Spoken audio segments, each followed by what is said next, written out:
I will find him. And I will kill him.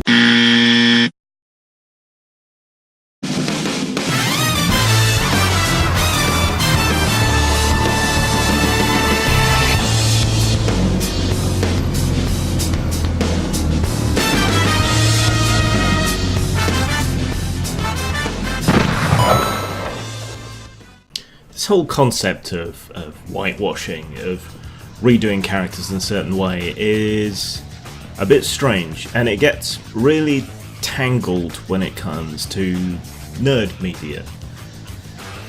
Now, this has flared up again with the whole Ghost in the Shell debacle, and what's strange is that both social justice-y type people and nerds are united on this one. The social justice people, perhaps for a different reason, they don't want minorities removed from roles, and the nerds because they want a production, a film, whatever it might be, to have as much fidelity to the source material as possible, so they would have preferred an Asian actress. But there's a consistency to the nerdy geek position that there isn't to the social justice-y type position, in that nerds want their media to be represented properly. They want the source material to be what appears on the screen. And since the turn of the millennium, that has tended to be the way in which successful nerd franchises have been transferred to the big screen, by doing relatively faithful adaptations.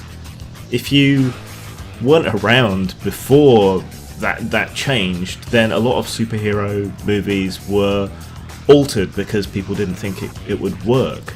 They played it up for camp, they shifted and changed things a lot, and as a result, a lot of these movies weren't very successful.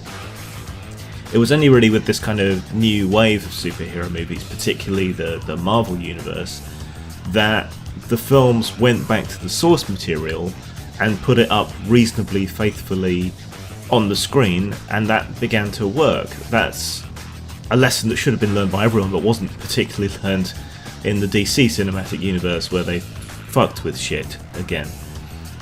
But yeah, no, that's a consistent position, wanting to see the media that you love, the media that you know, thrown up onto the big screen. And yet, on the other side, it's just, we want more minorities on screen at any cost. So they get upset when someone isn't replaced by a minority, and they get upset when a minority is replaced by something else.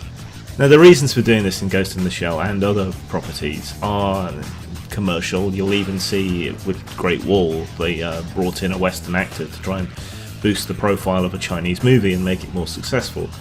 These are fiscal, not creative decisions, and that's why they tend to jar in whatever the circumstance and whoever's making the film.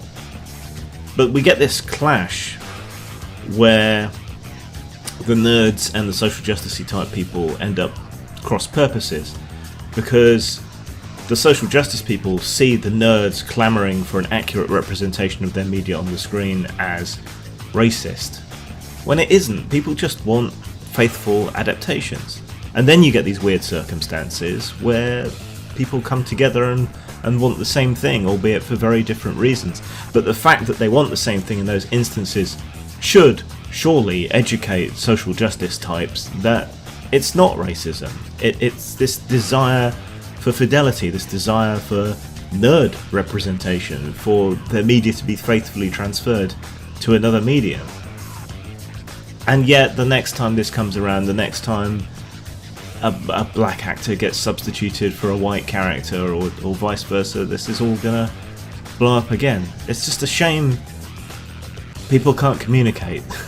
It's like everyone's speaking a different language to each other, and there doesn't seem to be any desire on the social justice type side to understand or accept the reasons that nerds give for why they get upset when something gets blackwashed, and why they equally get upset when something gets whitewashed, but only one half of that equation gets any attention paid to it.